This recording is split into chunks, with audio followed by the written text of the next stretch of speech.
When a hen reaches 6 months of age, a farmer knows it is just a matter of time before its hatching season. If the hen is one that loves to go broody and sit on the eggs for the required number of days, 21 days, she's truly one of the best. She will keep the eggs warm, even clucking her breast feathers so that the eggs can touch her warm skin. She will also turn them around a couple of times every day and defend her nest with a mother's devotion. The mortality rate, however, can be truly disappointing to a poultry farmer. A significant percentage of eggs may not hatch, thereby sabotaging the potential profits for the farmer. But what if there was a way that could ensure that farmers get at least 97% rate of hatching?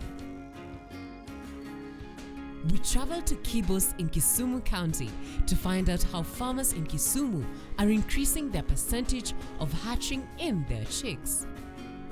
Newton Florinda is an agribusiness entrepreneur who is specialized in the art of hatching and brooding eggs and chicks. The source of inspiration for Newton came through his dear old friend who was rearing chicks in Ongata Rongai.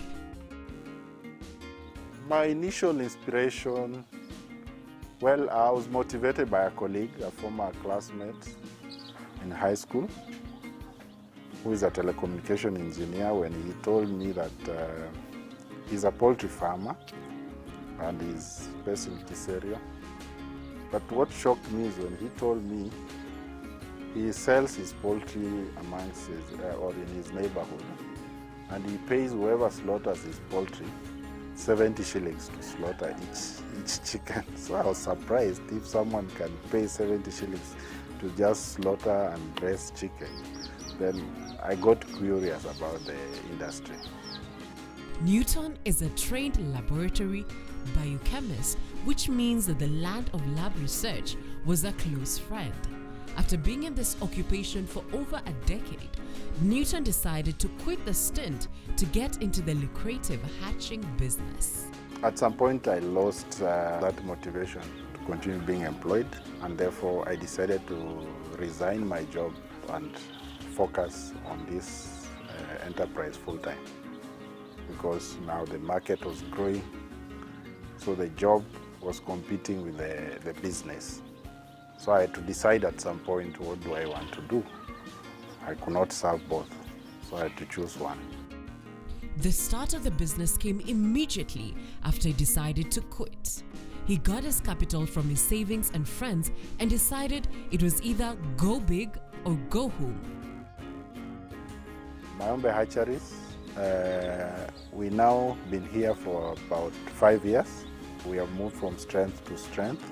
We started initially as a very small startup, but over the years we have grown. We have expanded our market in the region. Now we are serving the entire Western Kenya region. My capital was from savings as well as a friend. I talked to a friend, I sold the idea to him, and he told me, "Oh, you are my good friend. Here is some money. Go get started."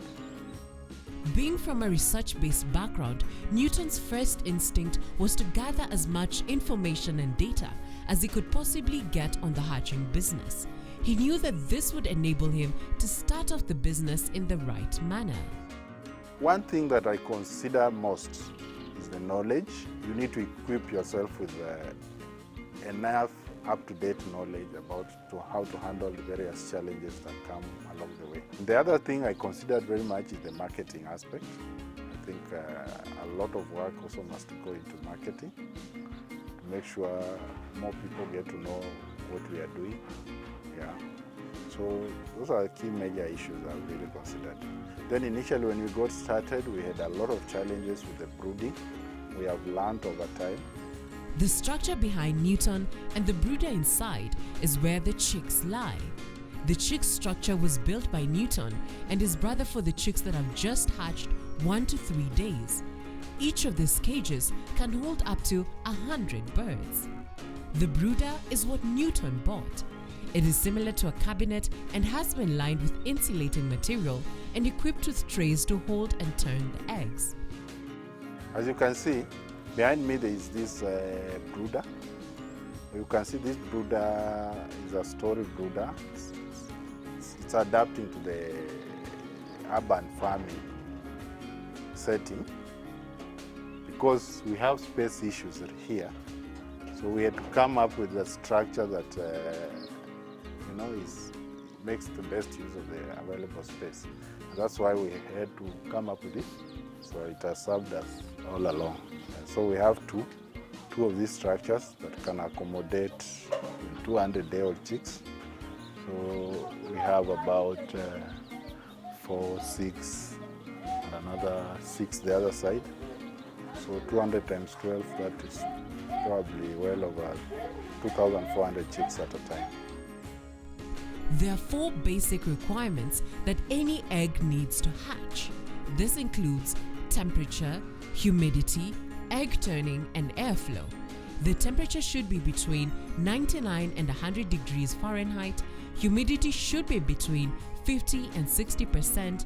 Turning should be at least 2 times daily, and there should be an air and gas exchange. Once the chicks have hatched, there should be enough light, water, and feeds. One major consideration when we're doing this structure is the ventilation. As you can see, we decided to use this chicken wire, and you can see the structure is well ventilated because one major challenge when you are doing brooding is the issue of coccidiosis. And the coccidiosis is brought about by ammonia buildup. So the structure ought to be well ventilated to prevent that buildup of ammonia. We had to use the infrared bulbs for warming the chambers. So you can see we are in an urban setting. The ideal case maybe would have been to use a brooding pod, but it would be cumbersome because I have several chambers at any given time. So we are using these infrared bulbs, even though the power cost is a challenge, but they are more efficient in this case. Ventilation, as Newton has mentioned, is crucial.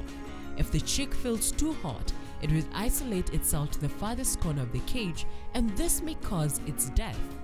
If the chick feels too cold, on the other hand, it will not be able to feather out and may possibly die. It is always good to remember that the first 7 days of a chick's life are very crucial.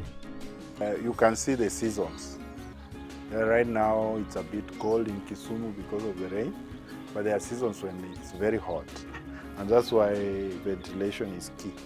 So there are times we have to remove this, you see this gunia here, lower it to increase the amount of ventilation, and there are times we have to bring it back to ensure there is more warmth in the chambers. Even the excess cold can cause problems. Yeah, so you bring crowding under the lamp.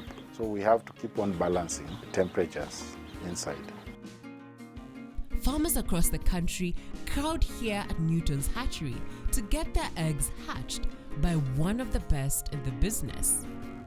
Getting quality eggs that are fertile and that give high quality chicks is a major challenge.